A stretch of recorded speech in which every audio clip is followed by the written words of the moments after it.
Blood-sealing sacrifice.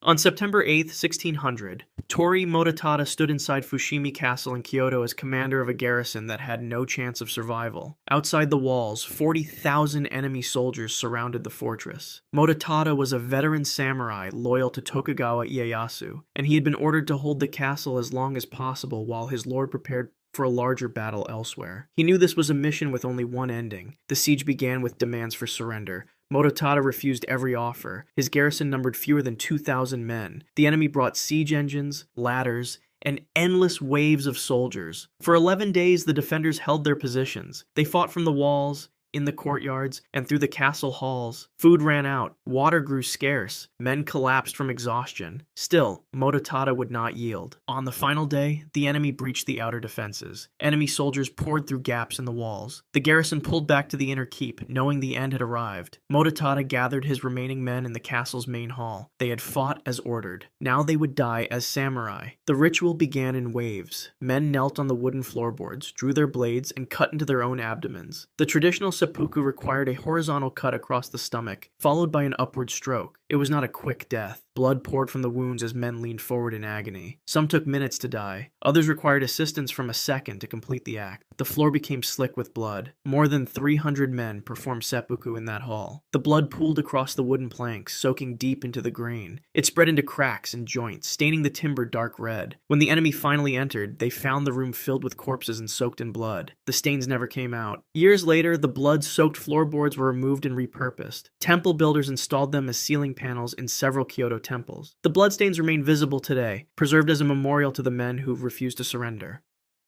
Ginkgo tree assassination.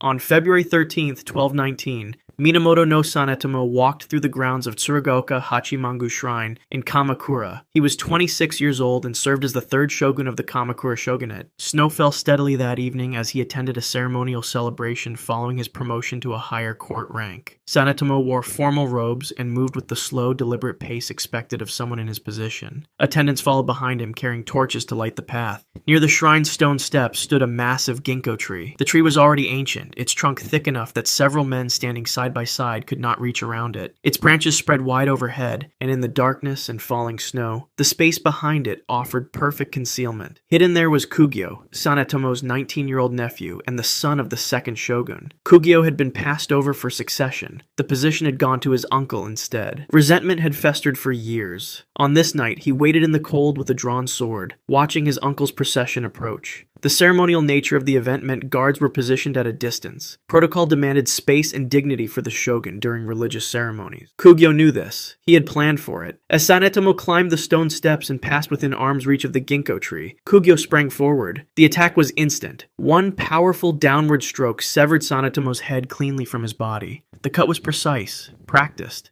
The head fell, and Kugyo immediately grabbed it. Attendants screamed. Guards rushed forward, but Kugyo had already vanished into the darkness with his prize.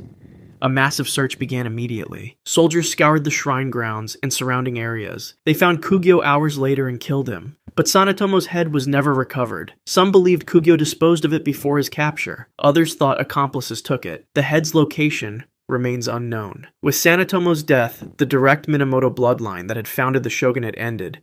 The family's grip on power collapsed. Control passed to the Hojo clan, who ruled as regents. One ambush behind a tree had destroyed an entire dynasty. Frozen rice field. On February 21st, 1184, Minamoto no Yoshinaka fled across the winter landscape near Lake Biwa. He had been a powerful general, briefly controlling the capital of Kyoto, but political miscalculations and military defeats had turned him into a fugitive. His cousin Minamoto no Yoritomo had sent armies to eliminate him. The Battle of Awazu was lost. Now Yoshinaka ran for his life with only a handful of loyal companions. Among them was Tomoe Gozen, a female warrior known for her skill in combat. She had fought beside Yoshinaka in multiple battles, but during the retreat, they became separated in the chaos. Yoshinaka rode hard, enemy cavalry close behind. The frozen rice paddies stretched ahead, their surfaces covered in snow and ice. To a desperate man, they looked like solid ground, a path to escape. Yoshinaka urged his horse forward onto the field. The surface held for the first few strides. Then the horse's hooves broke through the frozen crust. Beneath the ice and snow lay thick, waterlogged mud from the flooded rice paddy. The horse's legs plunged deep. It struggled, thrashing to pull free, but each movement only drove it deeper into the mire. Yoshinaka tried to dismount, but his own weight pushed him further into the mud. It gripped his legs, his waist, holding him in place like a trap. The cold made the mud dense and heavy. He could not move forward or backward. His horse panicked beside him, equally stuck. Behind him, he heard the pursuit closing in. He twisted his body, looking back across the field, searching for Tomogozen. In that moment, an arrow struck him in the face. The impact snapped his head sideways. He was still conscious, still trapped in the freezing mud, unable to raise his arms to defend himself or pull the arrow free. Enemy soldiers reached the edge of the rice paddy. They approached carefully on foot, spreading their weight to avoid sinking. Yoshinaka watched them come, immobilized, bleeding from his face. When they reached him, they drew their swords. He died stuck in the mud, beheaded while unable to move his body or lift a weapon. Anchor drowning defeat. On April 25, 1185, the Taira clan faced complete annihilation at the Battle of Dan-no-ura. The naval engagement took place in the narrow Shimonoseki Strait, where currents ran strong and deep. For years, the Taira had controlled Japan through their connection to the imperial family and military dominance. Now their fleet burned and sank around them. Minamoto forces had outmaneuvered them, and escape was impossible. Taira no Tomomori stood on the deck of his warship and watched his clan's destruction unfold. He was a general who had led campaigns across Japan. Surrender meant capture, humiliation, and likely a public end designed to entertain his enemies. He refused to give them that satisfaction. Around him, other Taira nobles made similar decisions. Some threw themselves into the water wearing full armor, others cut their own throats. Tomomori chose a different method. He walked to where the ship's anchor rested on deck. The anchor was a massive iron weight, designed to hold a warship steady against ocean currents. It weighed several hundred pounds. Tomomori ordered sailors to bring rope and help him secure the anchor to his armor. They wrapped the rope around his chest and waist multiple times, binding the iron mass tightly against his body. The weight was immense. He could barely stand upright with it attached. The act carried symbolic meaning. An anchor keeps a vessel from drifting, holds it in place even during storms. By tying himself to it, Tomomori ensured his body would never surface, never drift to shore, never be recovered by enemies and put on display. He would sink straight to the bottom and stay there. He climbed onto the ship's rail. The Shimonoseki Strait stretched below, its waters dark and churning. Without hesitation, he stepped off. The anchor's weight pulled him down immediately. There was no floating, no struggle at the surface. He plunged beneath the waves and descended rapidly into the darkness. The pressure increased as he sank deeper. His lungs burned, then filled with seawater. The anchor dragged him down past the point where light penetrated into complete blackness. His body reached the bottom of the strait and settled there, held in place by the iron weight, never to be found. Standing death arrows.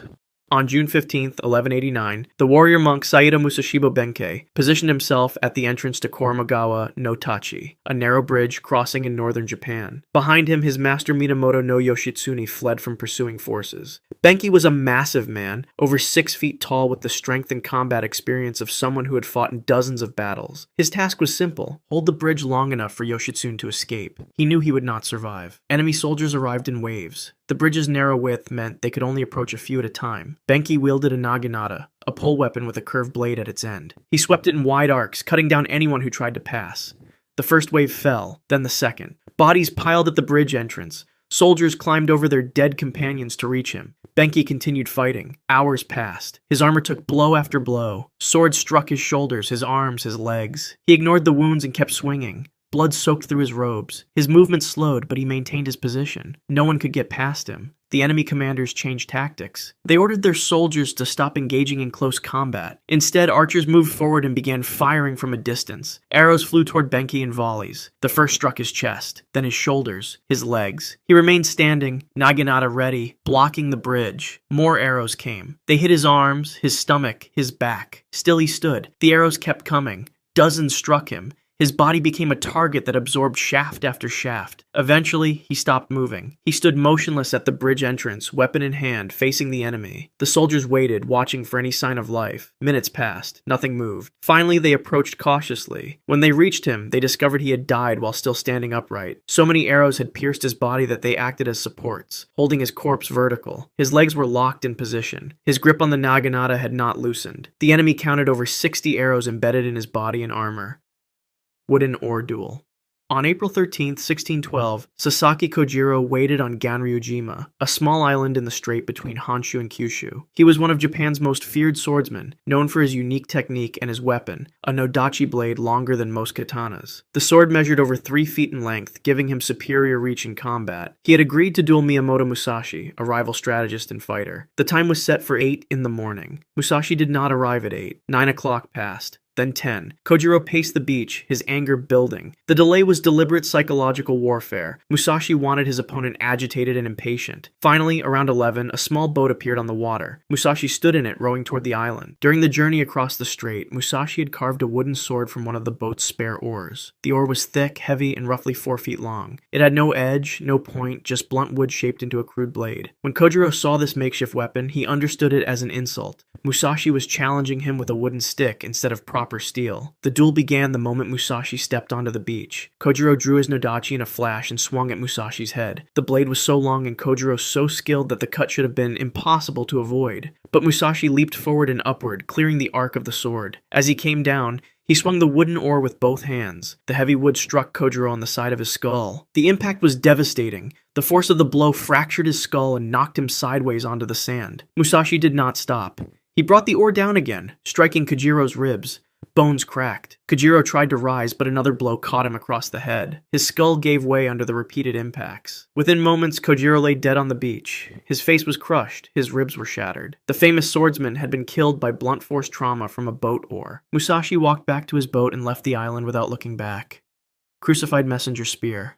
In June of 1575, Nagashino Castle in central Japan endured a brutal siege by the Takeda army. Inside the fortress, defenders were running out of food and supplies. Their only hope was reinforcements from Tokugawa Ieyasu, but they had no way to know if help was coming. A messenger needed to slip through enemy lines and return with information. Tori Suneman, a foot soldier loyal to the castle's lord, volunteered for the mission. Suneman left the castle under cover of darkness and made his way through the Takeda siege lines. He reached Tokugawa's forces, delivered his message, and received confirmation that reinforcements were on their way. He attempted to return to the castle with this crucial information, but on his way back, Takeda scouts spotted him and gave chase. He was captured before he could reach the castle walls. The Takeda commanders recognized an opportunity. They constructed a wooden cross and nailed Suneman to it. They positioned the cross in an open area clearly visible to both armies. Defenders on Nagashino Castle's walls could see him. Takeda soldiers surrounded the base of the cross. The Takeda plan was simple. Force Suneman to shout that no reinforcements were coming, breaking the defenders' morale and encouraging surrender. Takeda officers gave the order.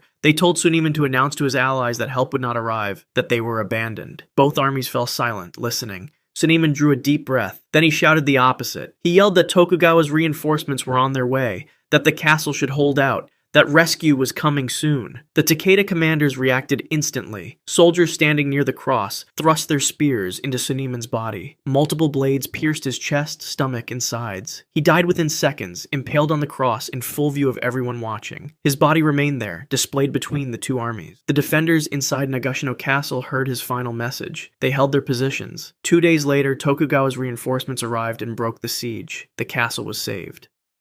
Unarmed Bath Betrayal.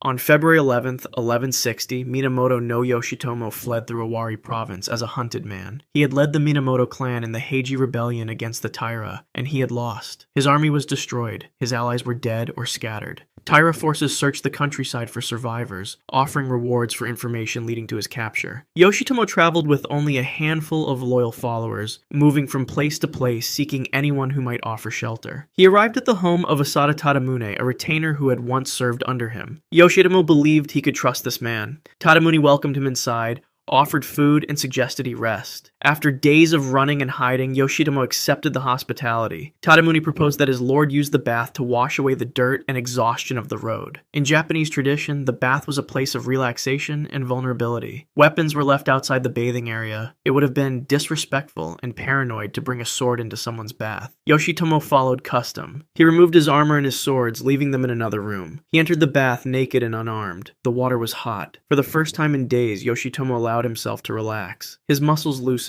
His guard dropped. He sat in the steaming water, eyes closed, breathing deeply. Outside the bath, Tadamune was not preparing towels or clean clothes. He was gathering armed soldiers. The door burst open. Tadamune entered with multiple men carrying weapons. Yoshitomo had no time to react. He was naked, sitting in water, completely defenseless. The soldiers attacked immediately. Swords struck him from multiple angles. He tried to rise from the bath, but blades cut into his shoulders, his chest, his arms. The water turned red around him. Yoshitomo died in the bath, unable to fight back or escape. His body remained in the bloodied water. Tadamune claimed the reward from the Taira for killing the Minamoto leader. Yoshitomo's young sons, including the future shogun Minamoto no Yoritomo, survived only because they were elsewhere when their father was murdered. They would later avenge this betrayal and destroy the Taira clan entirely.